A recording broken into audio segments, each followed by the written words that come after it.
हाँ भाई आ गए। फर्स्ट ऑफ ऑल तो हैप्पी न्यू ईयर। नया साल है, नई शुरुआत है। एंड आई गेस तुम करंटली ये सोच रहे हो कि भाई इस साल देखना मैं क्या करता हूँ, दुनिया एक तरफ मैं एक तरफ। I will cook 2025।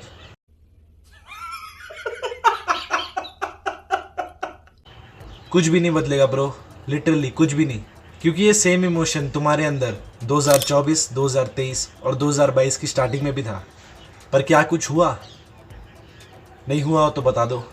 इसका सबसे बड़ा रीज़न ये है कि तुम पूरी चौड़ में एक गोल्स की लिस्ट के साथ नए साल में एंट्री लेते हो विदाउट एनी प्रॉपर स्ट्रेटजी। साल की स्टार्टिंग में सब कुछ बढ़िया जा रहा होता है। तुम जल्दी उठते भी हो, उठकर एक्सरसाइज भी करते हो, घूमने भी जाते हो, वॉकिंग भी करते हो, अच्छी डाइट भी लेते हो, बुक्स भी रीड करते हो, जर्नलिंग भी करते हो। इन शॉर्ट तुम वो सारी सेल्फ इम्प्रूवमेंट की अच्छी हैबिट्स करते हो जो आमतौर पर लोग तुम्हें बताते हैं।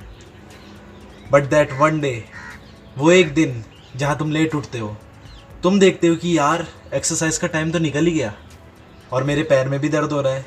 तो चलो आज एक काम करते हैं कि आज रहने देते हैं। और तुम इसी लेजीनेस की आड़ में 2-3 घंटे डूम स्क्रोलिंग में निकाल देते हो। उसके बाद तुम एक अच्छी सी वेब सीरीज़ देखते हो एंड अल्टीमेटली तुम पूरा दिन ऐसी वेस्ट कर देते हो बिना कुछ करे। एंड ये बन जाता है तुम्हारा ब्रेक पॉइंट। एंड इस ब्रेक पॉइंट के बाद 99% लोग अपने पुराने रूटीन में कभी स्विच ही नहीं कर पाते। लास्ट टू लास्ट ईयर की बात है और मैं छत में जाके एक्सरसाइज करता था।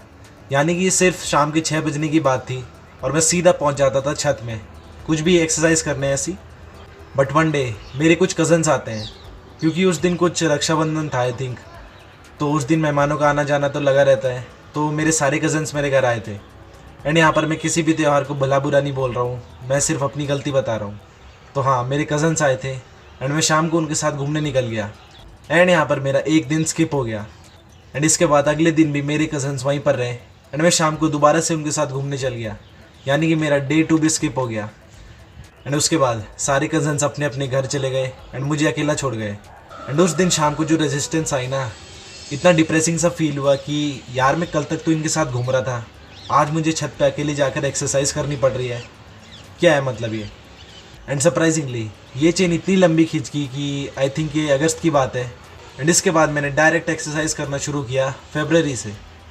कितना स्टूपिड साउंड कर रहा है ना कि ये साला क्या बोल रहा है, 2 दिन घूमने चल गया तो 6 महीने कुछ नहीं किया। हाँ भाई, कुछ नहीं किया। एंड ये तुम्हारे साथ भी हर बार होता है, हर साल होता है।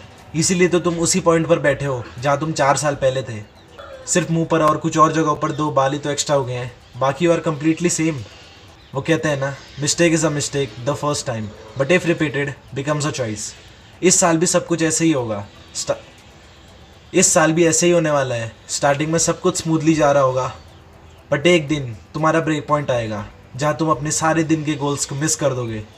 एंड अगर तुम ऐसे इंसान हो कि यार चलो 1-2 दिन मिस भी हो गया तो कोई बात नहीं, अगले दिन से तुम फिर से काम कर सकते हो, तो वेल एंड गुड।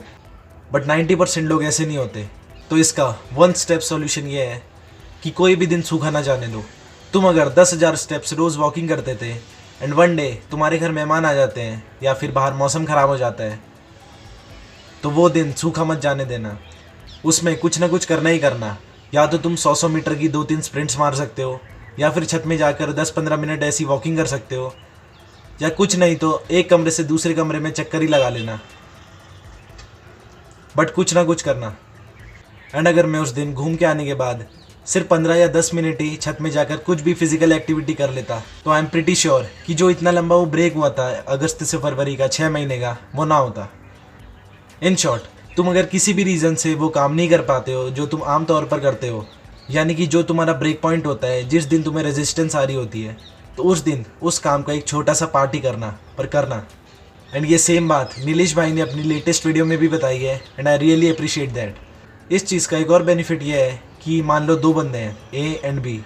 ए ने अपनी नए साल की शुरुआत रोज़ 100 पुशअप लगाने से की एंड उसने पहले मंथ में फर्स्ट 15 डेज तक 100 पुशअप रोज़ लगाए भी, बट उसके बाद किसी भी रीज़न से वो नहीं लगा पाया एंड उसकी चेन वहीं पर टूट गई।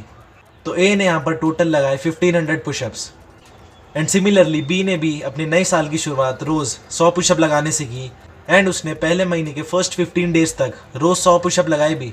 एंड एक दिन उसे भी कुछ काम पड़ गया, पर क्योंकि बी ने मेरी ये वाली वीडियो देख रखी थी तो उसने रोज़ कुछ नहीं तो सिर्फ 20 पुशअप ही लगाए एंड कोई भी दिन सूखा नहीं जाने दिया। यानी कि बी के टोटल पुशअप्स हुए 1500 plus 300 is equal to 1800. That means B made more progress than A. And ये तो सिर्फ एक महीने की बात थी, सोचो पूरे साल में कितनी प्रोग्रेस करेगा B ओवर A. वेल अगर तुम्हें ये वीडियो समझ आ गई है तो बहुत बढ़िया, वरना इस वीडियो ने तुम्हारे डोपामिन का कोटा तो पूरा कर ही दिया है, तो तुम जा सकते हो. GM, that's it.